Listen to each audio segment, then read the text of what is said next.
Hey, this is William Tincup and Ryan Leary. You are listening, hopefully watching, the Inside the C-Suite podcast. We have Shawn Nelson on from Lovesac. You're probably familiar with Lovesac. If you're not, uh, don't call us. We don't want to talk to you. 'Cause we're huge fans. So we're going to talk about Shawn's story, and he's actually going to talk about his story. Kind of take us all the way through his career. So, Shawn, would you do us a favor, the audience a favor, and introduce yourself? Yeah, great to be on the show. Appreciate it. I am the probably most well known as the founder and CEO of Lovesac. If you're not familiar with if you've ever seen like an 8-foot beanbag, not a beanbag filled with That's chopped it. foam, but that's a Lovesac in celebrity homes and like probably half the NBA, NFL. It's wild. But we actually sell mostly couches these days. We have 300 Lovesac showrooms around the country and like the Oh, best wow. malls and locations all over the place. Little showrooms that sell just a few really cool things, especially these couches that could be with you the rest of your life. You can add to them, grow them, change them. You might have seen the ads on TV uh, for like a kid-proof, life-proof couch. And so, this is a company that started in my parents' basement.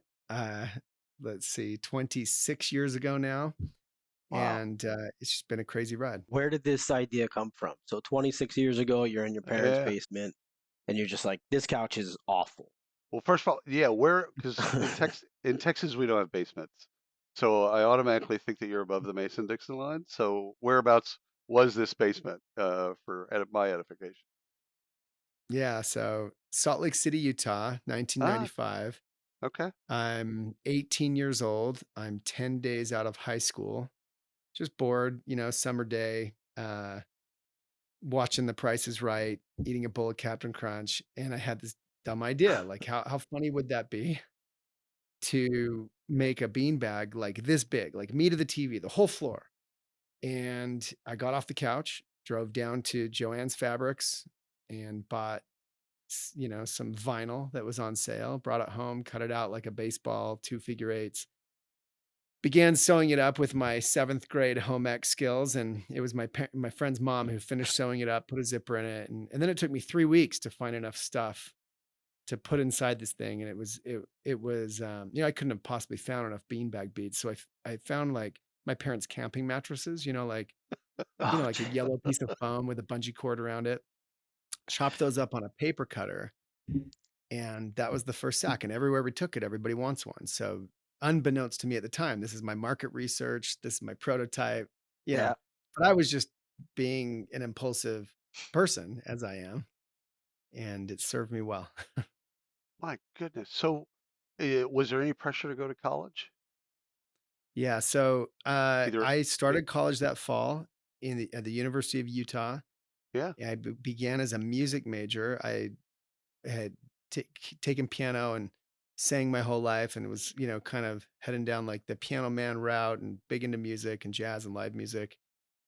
And then put the sack away in the garage, forgot about it because I served a 2-year mission for my church. I'm Mormon, right? Yeah, And yeah. often we go volunteer for a couple of years. And Oh, I was yeah. called to go to Taiwan and speak Oh, Mandarin cool. Chinese and, share my religion there and as well as do service and it was an amazing reflecting on it, you talk about I mean, I hope my kids get the opportunity to go because to be rejected for 2 years, from Oh, 9 in yeah. the morning till 9 at night in a foreign Oh, language, as well there's as, a of course, build build relationships, make friends, live in a, place all your it's just nothing like it and there's a very TikTok account formative. that I'm following that's dedicated to these stories, and I mean, it's amazing. In fact, I watched a girl talk about Mexico City. The way that they do it, or the way she's talking about the experience, super positive. They drop you in with a group of people. You've got a territory.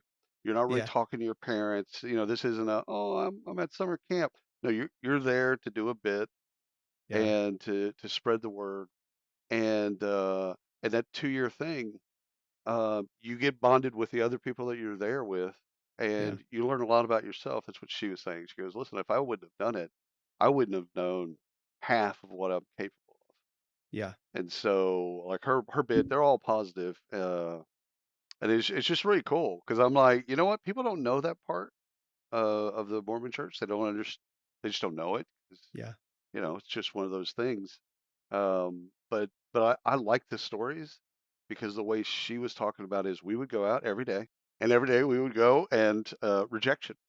Not all rejection, Yeah. but a lot of rejection, and it set her up. It set her up for success because like I'm never going to be rejected that much in that much dense of a time period. Like I can handle what? Oh, you said no to me? Oh, okay, not a big deal. But that's Yeah. fantastic. We've got a friend in the industry, Scott Sessions, who's Mormon, and his kids went on. He has three. They went three different places in the world, Cool. and he had said, and they had all the same, it's similar experience, Yeah. but loved it. That's cool. Yeah. So Yeah. you It's a were at huge, Utah. Yeah, go ahead. No, sorry. just, it was a huge opportunity. And, I don't think at the time I could have possibly appreciated all of the parallels to leadership, because you do have to step up and take leadership roles. You are essentially selling, you're Right. you're and you're perhaps selling the hardest thing. You're trying to challenge someone's core beliefs, and it's really challenging on every level. And so the mission was formative, and I came back from the mission and started, going to college again, University of Utah, and dating and just being a normal person again Yeah. after Yeah. 2 years later, and these are 2 years that when you're 20 years old is a tenth of your life. Yeah. And so, Legit, It's legit. very And true. it's yeah, it takes a Taiwan. minute. It's not It like you takes were in Milwaukee or something. Yeah. Yeah, yeah, yeah. And back then, now, there's a lot more communication. People are online and there's Facebook and, just Okay. in general, there's a lot more contact. Back then, I mean, we wrote letters and Yeah. Yeah. it Yeah. was just Read a emails. yeah, Read emails. Yeah. Yeah. barely, Oh, that's cool. barely. Email was like, it was late 90s. Email was like Oh yeah. A maybe some sketch. people had it, maybe some people didn't. But anyway, came back and began back in school in engineering and actually took mechanical engineering for a year and You leave a got my music major, you come back a mechanical engineer. uh-huh. Well, this Wow. this is Makes a sense. peek into my, ADD psyche. And Yeah. it's weird. Yeah. Every story is different. In my case, I'm a founder that I'm not one that's telling you to like ditch college and I was a terrible I was a straight A student. I was an achiever. And I got my first B in engineering physics, and it really shook my world because like I had done everything that I could. I had hired a tutor. And it really made me realize that, there are engineers and then there are people who are inventive. And I think Yes. I am inventive, but, and by the way, we hire a ton of engineers and I take great pleasure in working with them, but that was so I'm trying to find my way, right? I'm good at a lot of things but I'm not great at any one thing. And ultimately end up graduating from the University of Utah in Chinese because it became the fast way out and business, which was kind of a Dude, I love minor. this so much. Well, He for me, just I'd kind of learned skid like, yeah, I just graduated with Chinese. well, I had Mandarin. learned Chinese, right, on my mission. I Yeah. was Yeah, fluent. Yeah. sure. And so You had I to. could Yeah. graduate ultimately in a couple years, and Lovesac was my side hustle all through that because I had pulled the sack back out to go to the drive-in movie one day with my friends. I was like, "Oh, I have this thing." And once again, everywhere we take it, everyone's like, "Oh my gosh, where'd you get that thing? It fills the bed of a truck. I want one." And before you know it, I'm making for friends and family and friends of friends, and but I never paid the bills because the van would break, the shredder would break. I was using the shredder in the back of this furniture factory. They kind of let me do it after school because it was funny. And it was kind of a one man, then a two man, three-man show, me and my friends. And I had to be a waiter at night to pay my way through school because, I didn't come from money. Lovesac just sucked all my money. And I learned a lot of these lessons very early. And it was, in hindsight, of course, a huge blessing to learn so many lessons so young and get a start. And by the time I graduated, um, it was kind of like either take a job. I had a ton of jobs waiting for me. Was doing interviews. I was flying around. Meanwhile, we had gone to a trade show as a last ditch effort for Lovesac and had one of the biggest retailers in the United States trying to order 12,000 little sacks from us based on this trade show. Yeah. And I had to decide, am I going to try and Yeah. do this order, This is when you build a say, factory yes, around it? we can have that done and we can have that to you in September. It's like, That's right. That's exactly what it was. Exactly like that. And they had no idea it was me and a buddy and a wood chipper shredder thing. And I had actually turned them down in the beginning. I told my friend, I'm like, man, I have this job waiting for me in China. It's like my dream job. I get to travel all over Asia. I get to speak Chinese. I get to work with Fortune 500 companies. I'd already done like an internship there. It's a whole other story somewhere in the middle. And or I could, try to build a factory, as it turns out, using farm equipment with an agricultural loan from the US government to afford a hay buster. This is a hay grinder because we couldn't afford like a German shredding machine, right? So we got like a 1970s hay grinder powered by a tractor. We put the tractor outside the factory.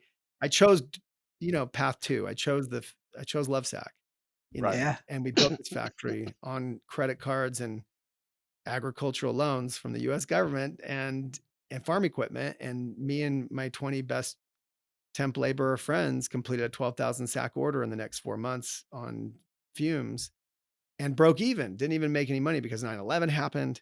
There's your Yep. timestamp. Mm. Yep. The price of foam went up, the price of our shipping went up. The whole order kind of blew up and we broke even. And so now I'm 23 years old, have $55,000 in credit card debt, having built this factory, and then I hadn't been out selling, and so then we had to go try and sell these giant beanbags to the biggest furniture stores in the United States of America. None of them wanted them. None of them. They thought our name was stupid. They thought the idea was stupid. No one's going to pay $500 for a beanbag. Now they're 1,000. And Yeah. so we opened our own store because we had no And other at this option. time, the name was Lovesac, right? You started Yeah. Lovesac as Lovesac. Yes, in fact, I just needed a name. This is all the way back, right, in I guess 1999 and 1998 when I came back from the mission. I just needed a name that was, hippie, love, Yeah. peace, hate, war, Yeah. beanbag, 70s bag, love sack. Oh, that's cool. Paid $25 to the Utah State Tax Commission, .com. not knowing it was Yep. already trademarked, by the way. And it's one of the Oh. miracles. So I wrote this book, right, with this whole story in it because it's a wild story, right? It's called Let Me Save You 25 Years. And it's packed with the entire story in great detail, as well as a bunch of lessons, right? Mistakes, miracles, and lessons. And one of the miracles was that this name that was trademarked, because it's such a sticky name. Like you can like Right. it or hate it, Yeah. doesn't matter. You hear it one time, you might be cracking jokes, you might whatever. And it was trademarked. And when I went to fast forward, we opened that first store. People wanted to franchise it, So I said, sure, no problem. And I needed to get the national trademark for it, and found out it had been taken since 1978, which I already knew. And I had to change the name of the company that I was trying to franchise. It was a big debacle, and the year had just rolled over. It was that we were only in business in retail for like 2 months. And I said, well, why don't you check one more time, right? After the new year, we had a bomber Christmas. It was amazing. We made more money than we'd ever seen in our first 6 weeks in business at the Gateway Mall in Salt Lake City, Utah, 2001. And we couldn't believe it. Like retail worked. People wanted a franchise. Check the trademark one more time. And they had failed to renew it. After like 20 years of Oh. renewals, it had fallen off with the new year. We bought it for $250 from the USPTO.gov, right? And the rest And is we own the history. trademark Lovesac. And now we're a public company traded on NASDAQ with the best ticker ever. It's LOVE. Another miracle, a whole other story like that behind that. And, it's been a very useful name for the last 25, 26 years. Well, I I want. remember I Yeah, go ahead. remember when Lovesac first hit the scene. And you can imagine it. So at that time, I'm in college, right? I'm graduating college. Just the thoughts coming to like, what is this thing? And I remember, I vividly remember it. And it's just ironic that we're here talking now, and it's still Lovesac, and I still don't have one. And I need Oh, one. let's fix that. Hey, And we do have a store not too far from us, and when it opened, I was really excited. It's really nice. Where were you in college? Philadelphia. So I went to Temple. So Yeah. strangely, King of Prussia Uh-huh. Mall, which is, I'm sure where you saw it, was one of our Yeah. earliest one of those franchises You're that kidding. we sold, like, right out of the gate. And by the way, we don't do franchising anymore. We eventually Right. reorganized the company. We bought them all back, took them all back, Mhm. restarted. But we've been in King of Prussia forever, and, Yeah, like, since from day one. Yeah. 2003. Yeah. Yeah. Oh my Yeah, gosh. King of Prussia is one of those places, William, that I don't like to go. It is Yeah. way too big. And the Mhm. moment I get into the parking lot, I sweat. Yeah. I get the sweats. I can't go in there. My kids love it. They love going Yeah. in and spending, but I We've can't do it. we've got a couple malls in Dallas that are like that. They're Yeah. so overwhelming, but they got great brands. It's actually good people watching. So, I want to ask you about Sean. I want to ask you about your first hire outside of kind of your network. So somebody that you Yeah. didn't know or something like that. Mm. What was that? What was that like for you hiring your first person again that you didn't already have a relationship with? Oh, man. The first person I hired was, to stuff sacks back in those first days of, like, that wood chipper in the back room of this furniture factory, because I had been doing it myself, and he cut the tip of his finger off. Oh, And Jesus. I Did you very have Work, insurance at quickly least?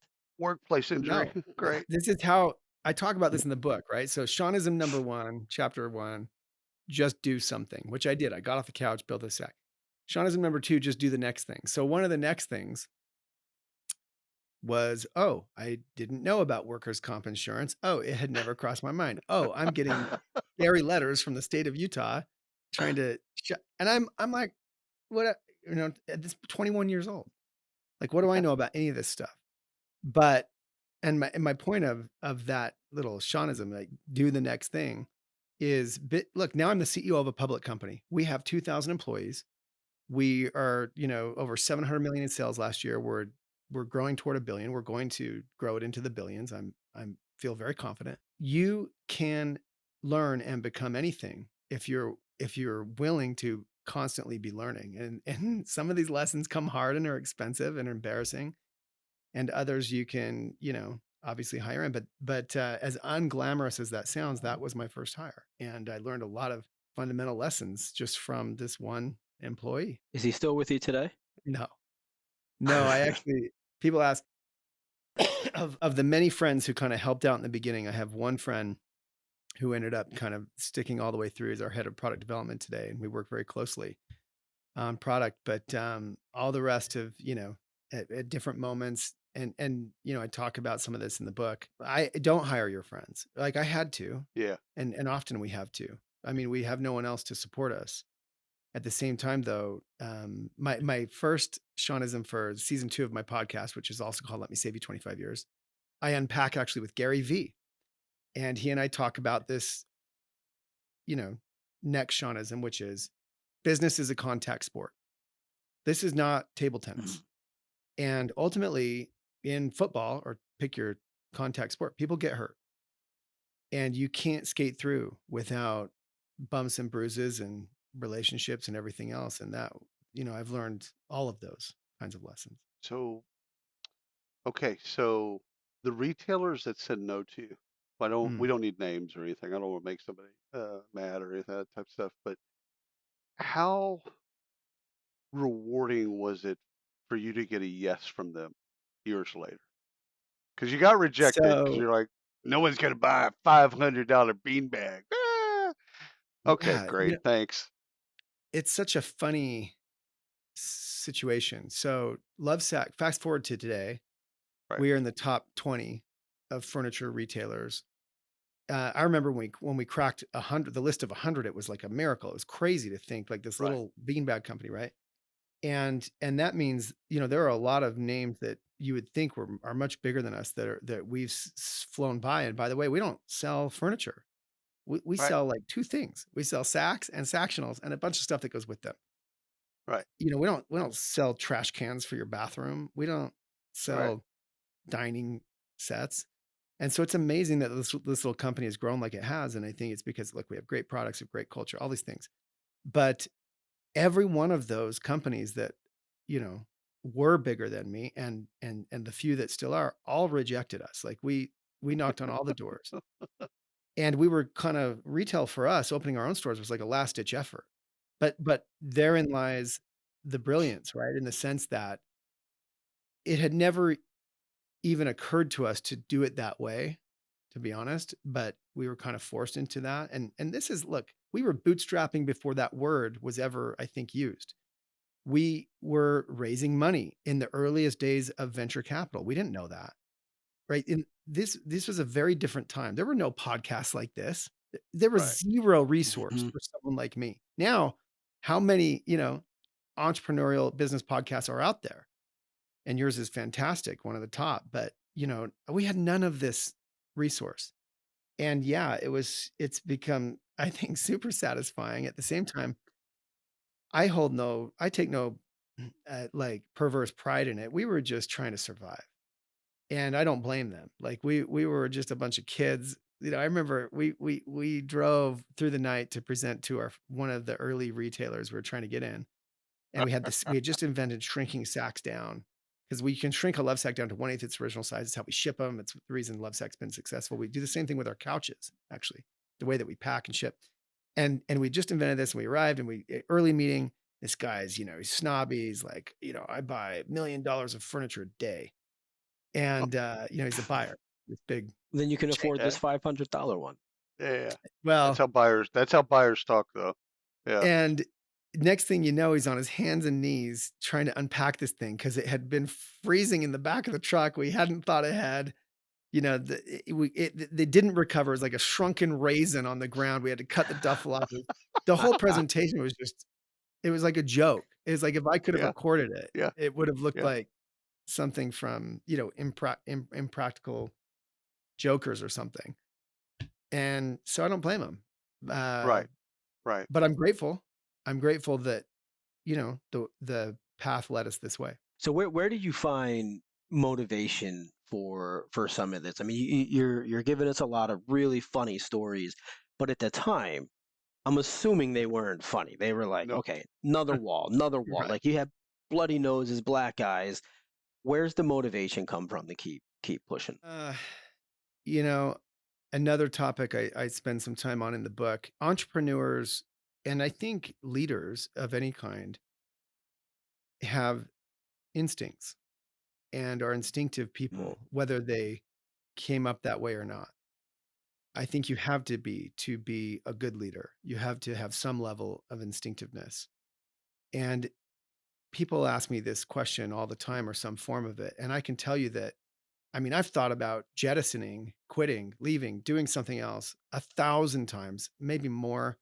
Even, I reflect on this one moment in the book about I'm standing in front of a college class. I'm teaching so I fast forward in my late 30s. I'd gone back to get a master's degree at the top design school in the United States just because I'm an ambitious person. I wanted to keep learning, right? Lovesac's already heading toward being a public company. We're raising a bridge round to kind of get us there.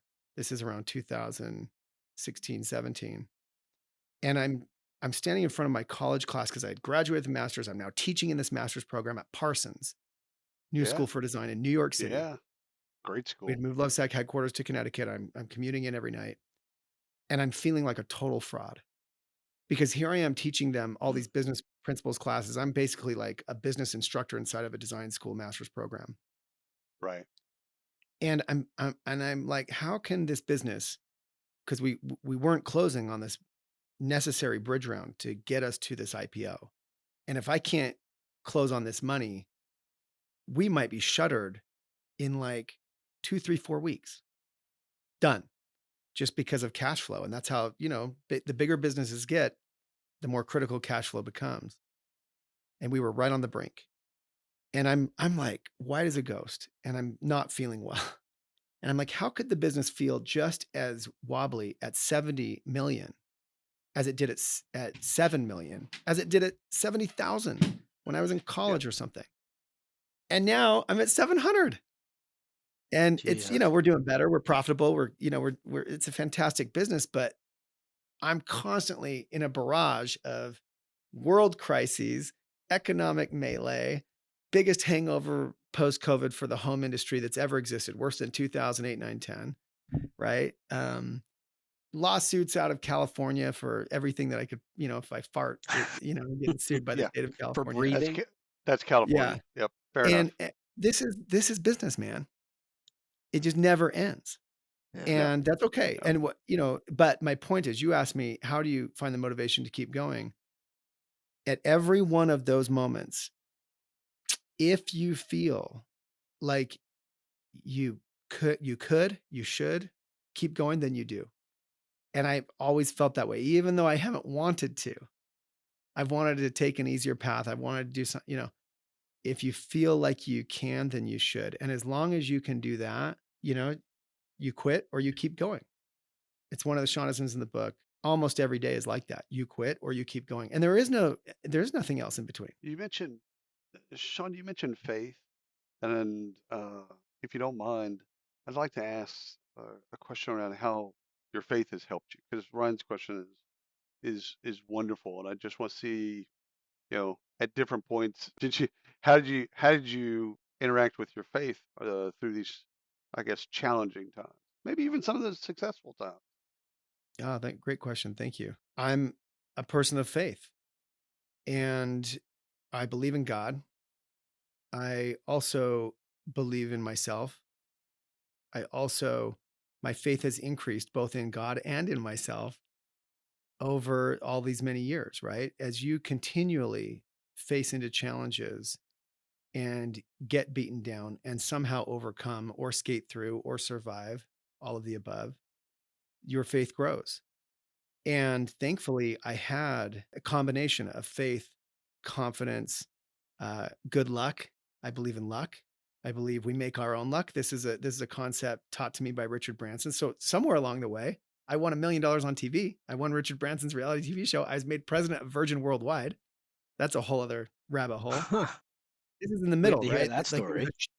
it was a show for entrepreneurs. It was kind of like Richard Branson wanting to have an apprentice type show, Right. but this is not for apprentices. This is by the way, my runner up in this show is Sarah Blakely, founder of Spanx, Jesus. right? So really cool My opportunity. goodness. Yeah. Well, I joke like I won the show, she won in real life. Um, but and we're great friends, but we're laying on the roof of Necker Island. I'm talking about God with Richard Branson, just me and Richard looking at the stars. And he's asking me what I believe, et cetera. And I said, what do you believe? And he said, oh, I believe we make our own luck.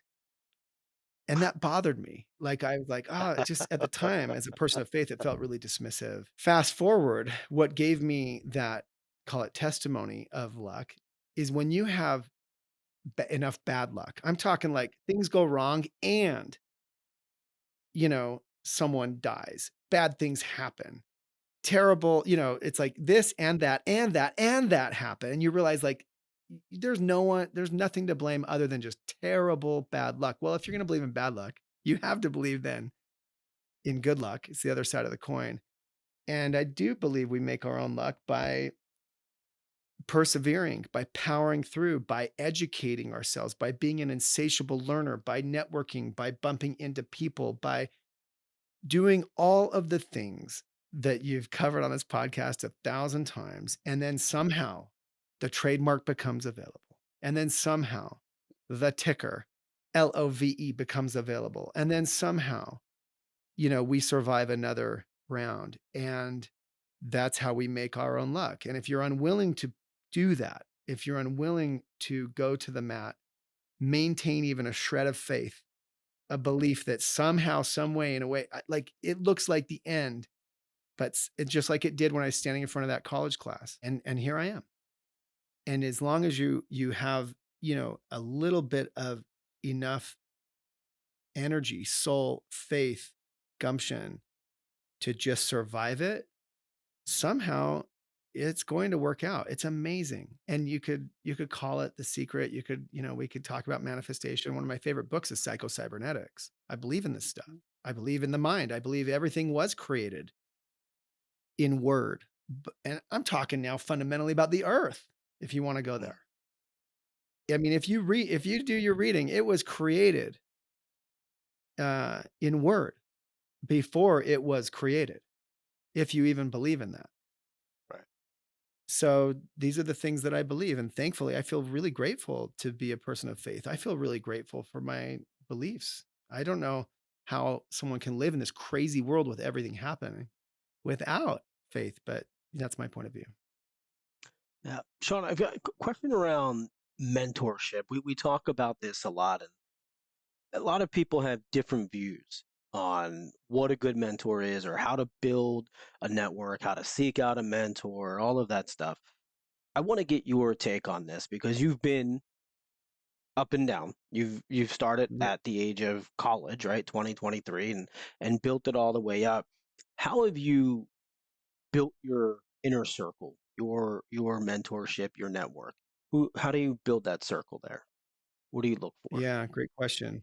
One of the challenges of being an entrepreneur or just a leader, an executive, is you have to have a lot of drive, self confidence. Some would say ego. At the same time, if you want to be successful over the long term, you have to be teachable and humble.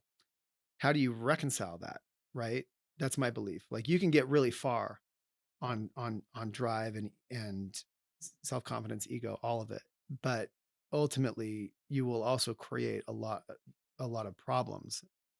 And one of my personal challenges is uh, I think I was too cocky and too whatever foundery Hmm. to uh, really seek out true mentors, to really be teachable in most ways. And therefore, I made books my mentor uh, because I could kind of do that on my own. I think if I'm being really honest and vulnerable, that's what I believe. I didn't, and I wish that I was wired differently. I wish that I was, smart enough, and I do a little bit of this now. I've become, more humble, but at the same time, I think my fundamental wiring is not one to kind of air my dirty laundry, share my problems, find people that give me good advice when I should. I do a little bit and I push myself, but that's a weakness of mine. Thankfully, books have been a great mentor to me. People that I hire now that I let them really lead and really own it. Like that's one of the, again, lessons in the book, right? Hire better than you and let them own it. I hired better than me, even when I was very young. But if I'm honest, in those early years, I didn't really let them own it. I feel like I had to be in on every decision. I did put my stamp on things. I was very foundery. And as I've gotten older and I hope a little wiser, I now push myself to make as few decisions as possible. I now push myself to stay as far out of things as possible. Now, don't misunderstand me. I'll work on the front lines of my showrooms. I will stay in touch with the customer. I am not too good to fluff a sack. I don't want anyone to know who I am. I will work that way. But I will, when it comes to being in the business or on the business, now I'm a CEO of a public company. I try and focus my energies on the business, not in the business. And I let my fantastic executive team, who, by the way, went to not just the best schools, but the best corporations to learn their craft. I was raised by wolves. I never was taught how to be an executive. And I say this to them. Yeah. I'm like a Tarzan, man. I like know nothing about civilized Yeah. business culture. I get to be CEO still because I've done, I think, a good job navigating my own career. But being a CEO of a public company is a completely different animal than what it was. Again, what pick a numbers, 70 million, 7 million, 700 million. And I've had to evolve. And so these people to me, the people that work for me are my mentors. I have a chief supply chain officer. And by the way, remember, I speak Mandarin. I've sourced all our products from the beginning, all this, but I learned from him how to do it at this scale. I learned from my Right. chief people officer. I learned from my chief operating officer. And I watch and I learn and I stay out of their business unless in the rare occasion I have that, really strong instinct on something and it has to be really strong. Otherwise, I let these pros be pros. And man, that took me my whole career. I love your take on mentorship because we haven't heard people say that. They might think it, Mm. but they haven't said it. And it's interesting because I have some of the same wiring that you do. It's hard for me to be vulnerable. Right? Get the benefit. You actually get the benefit. I know it's there. I see other people do it, Yeah, so yeah. I understand it. It's Mm-hmm. important. But at the same time, people will ask me, "Who's your mentor?" I'm like, I worked for Sam Walton in the '80s, and I got to actually work with Sam. Cool. Like, I don't need anything else. I'm good. Like, I work with the best. I was around them day to day. So like, I'm good. But like, that holds me back. I know that holds me back. I love your take on books and having an outlet to then say, okay, there's something in here that I can learn about myself and learn that I didn't know, etc. So thank you for that. No one's expressed that like that. I think they've expressed kind of forced mentorships and things like that. How mentorships get twisted or get wrong because of timing. Yeah. The Well, mentor mentee didn't know we're on the right time schedule. and by the way, I think that idea of formal mentorship is an example of these executive to true executives, unlike Right. me, Right. Yeah. No, uh, that learn right. some of these tactics Now and that's humility there, by the way, Sean. That was actually a moment of humility. You're like these other executives. I don't know what they're doing. well, listen, but they learn things like mentorship programs, and we have people in Right. Yeah. our own organization that are spinning those up, and it'll be great. But I never, this is an example of what I'm expressing. When I say I was raised Yeah. by wolves, I don't know any of that. And I can read about Right. it in a book, but Right. anyway, so, and by the way, I don't bristle to it. I think it's of tremendous value. At the same Right. time, to your Right. point, it comes back to execution. So will the people in my organization execute a mentorship program well and not have it be twisted or mistimed or misaligned? Right. I sure hope so. And, we'll push for that. But listen, it's a battle, but being an executive is a craft that you can learn, and there are great schools for it. And I can't believe what I see, what these people are capable of in terms of building process, in terms of management, in terms of, and you can say, well, like I'm an entrepreneur to like blow all that up. If you really want to scale and really, it's one thing, by the way, you could have tremendous success for even a 5-year block, a 10-year block. But I'm talking, if you listen, let me make this clear. Lovesac will be a Nike. You got to understand like what our ambition is. Like we're not dinking around, right? We will be one of the biggest, most impactful brands that it ever existed. It may take another decade or two. I don't care. I've already gone 25. I'll go 25 more if they'll let me, right? I'm a public CEO. I'm always on the chopping block. So what do I have to be? I have to Mm-hmm. be flipping good. I have to be Michael Jordan. If I'm not, I'll be taken out. Okay. At what I do, at my job as a founder and as like the visionary for this company, et cetera. On the other hand, I have to have an executive team that can do all of the things that I was never trained to do and do them at scale. And if I'm unwilling to accept that and really embrace it, I don't mean like, oh, I hired some great people, but we're going to do it my way. If I'm unwilling to really accept it and balance it with a little bit of my intuition as sparingly as necessary on the things that I deem most important, and you can do that. And if I can do that right for another, let's say 25, 20, 15, whatever, we'll have a Nike here. And it will be unlikely, and we'll start off with big bean bags, but you just wait and see what we do. Already we make, in my humble opinion, the best surround sound system on planet Earth built into our couches and stealth tech. It's amazing. It's no sound quality loss audio. It's invisible to the site.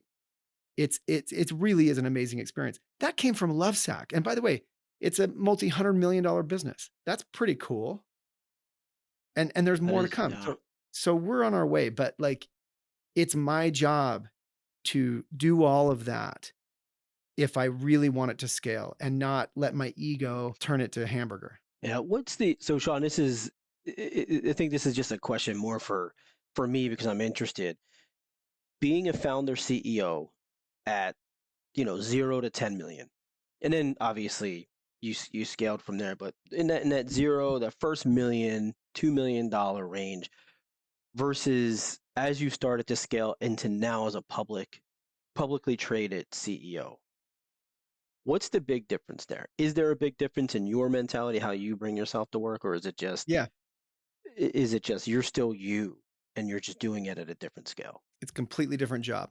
Like the job is different.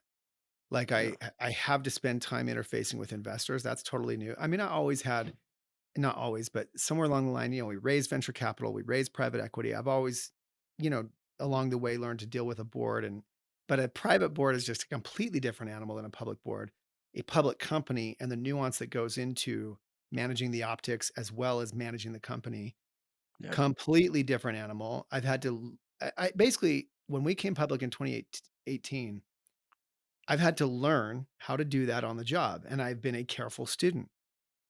I've both read books, but I've also just, I mean, I ask questions. In every elevator ride, in every car ride, in every black SUV, as we're doing the road show, I am constantly pumping everyone from the driver to, the wrangler on the road show to obviously the bankers to the investors. They're grilling me on questions on the company, your EBITDA, your growth path, blah, blah, blah, future innovation. And I flip the meetings to them and I start asking them about what they want to see. And so I'm a student. I'm a constant student. It's one of our what we call table stakes values at Lovesac, being an insatiable learner. And that's a table stakes value for my whole executive team, for everyone in the company, ideally. And and so I may not have a lot of overt mentors. I have people that I think of as mentors, like Richard Branson, et cetera. But I am a sponge. And thankfully, it is, yes, it's just a completely different job. And I've had to learn my job as CEO. I would say it goes with these financing rounds for me. If I were to divide it into chunks, like being VC led.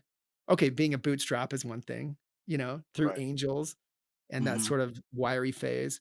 VC, private equity, as we're, let's say from 10 to about 100 million. And then now we're a public company, which we came public pretty early at 100 million in sales. But every one of those chunks, I had to operate differently. And I tried to put a lot of that in the book and make it clear. At the same time, I've also hung on to some tactics to to keep myself grounded, like working the showrooms. Like I DM with customers every day. Like customers will hit me up about, my cover's doing this or like whatever. And I take the time to DM with them, and then of course turn them over to our best people to solve the problem. But like, I'm not too good to do that. And now I'm playing the social media game. That's a whole other aspect. I have my own podcast, and I don't have to do that either. I've chosen to make that part of my bailiwick Right. for, I think, the right reasons. We'll see. Like if as history plays out. But I just think I'm not doing it because I want fame. I don't take a dime from this book. Like this book, I donate all the proceeds to the future business leaders of America. I just am doing it because I believe one, it's the right thing. Two, it's my instinct. Three, this is where the puck is going. And I can put my head in the sand and be like, oh, it's too hard. And it's hard to build. It's hard to do, post another video and be a CEO of a public company. But if I really want to build a Nike in this day and age, Nike didn't have to do this. Right. It was the 80s and 90s when they were coming up. But I believe I actually need to do this if I really would have that ambition. Now I could be wrong. It might be time ill spent, but that's my I think judgment. you're right. I think you're absolutely right. I think Phil Knight would have done this back in the day if he was there. He would have he would have done this. And I think the most innovative people would have jumped on it, done it as well. Shawn, this we could talk to you forever. And it turns out you like have a job and responsibilities and stuff Me. like that. So thank you so much for coming on the podcast. This has been absolutely wonderful. There's so many things that people can learn from this podcast, but also from your book. So just thank you. Thanks for having me. It's a lot of fun. Absolutely. Thanks to the audience. We'll see you next time.